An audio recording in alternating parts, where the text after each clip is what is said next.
बच्चों, let us read the question first. A pair of dice is thrown if the two numbers appearing on them are different. Find the probability that the sum of the number is 6. So, to solve this question, first we'll write the key concept.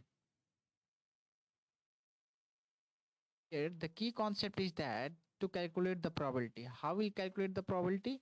So, favorable,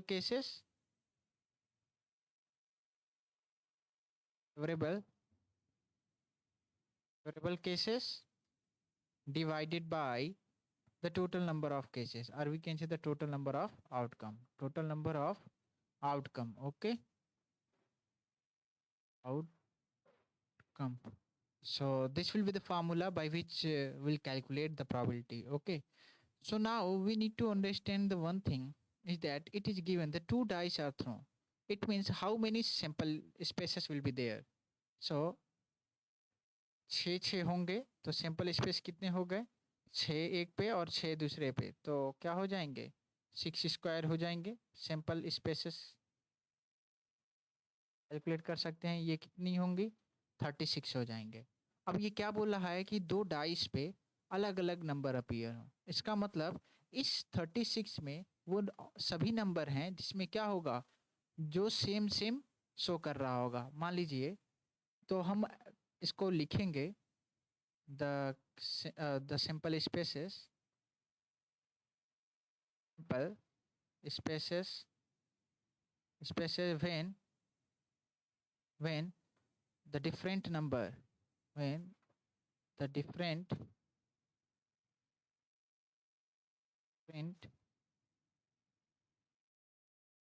number appears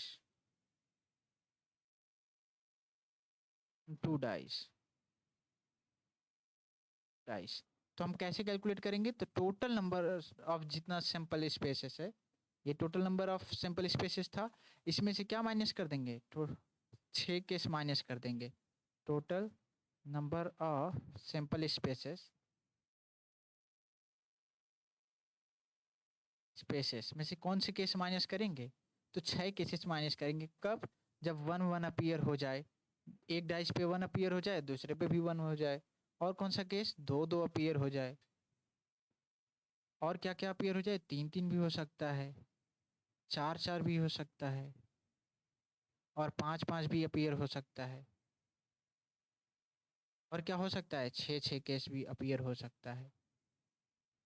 तो हमारे पास कितने case हो गए ऐसे जिसको subtract करना है total number of simple spaces में से? तो यहाँ ये 4 4 होगा। This will be the 4 4। Okay, तो क्यों? क्योंकि ये क्या है, ये सारे डिफरेंट नहीं है, क्योंकि सेम सेम दोनों डाइस पे शो कर रहा है, इसलिए इसको एक्सक्लूड कर देंगे टोटल नंबर ऑफ केसेस में से। ठीक है, तो हमें क्या मिलेगा? It will be equal to 36 minus 6। Okay, so what will get here? So 30 cases. तो यहाँ से हमारे पास टोटल नंबर ऑफ केसेस कितने हो गए? टोटल केसेस हो जाएंगे यहाँ, total number of sample spaces for this question, sample spaces हो जाएंगे, अब 30 हो जाएंगे। ठीक है, अब ये यदि 30 हो जाते हैं और क्वेश्चन में दिया हुआ है कि find the probability that sum of the number is 6, it means we have to select those numbers whose sum is 6। तो कौन कौन से सिलेक्ट कर सकते हैं हम? तो पहला मान लीजिए 1 5 हो गया, सिलेक्ट कर लें। दूसरा क्या हो सकता है? 5 और 1 हो जाए, पहले पे 1 हो गया, दूसरे 5, फिर पहले पे 5 और दूसरे पे 1, ऐसे। और 4 2 हो सकता है, और 2 4 हो सकता है। और क्या 3 3 पॉसिबल है? नहीं, 3 3 पॉसिबल नहीं होगा। क्यों? क्योंकि this case should be not included because these are the same, मतलब दोनों डाइस पे सेम सेम अपीयर नहीं होना है। तो ऐसे कितने केसेस हो गए? टोटल नंबर ऑफ, और we can say the favourable simple space कितने हो गए? फेवरेबल केसेस कितने हो गए हमारे पास? फेवरेबल केसेस हो जाएंगे, काउंट करते हैं इसको, कितने हो गए? 4। तो हमारे पास फेवरेबल केसेस 4 हो गए। तो अब प्रोबेबिलिटी निकाल लेते हैं। हमारे पास क्या दिया हुआ है? Probability probability probability probability that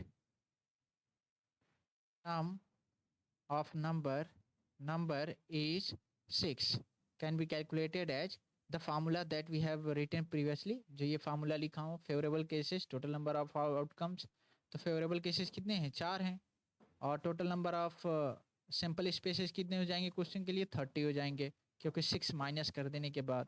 तो इसको जब सॉल्व करेंगे आगे तो क्या बचेगा, 2/15, तो the final answer is 2/15. So we can say this will be our final answer. So hope you understood it well. Best of luck.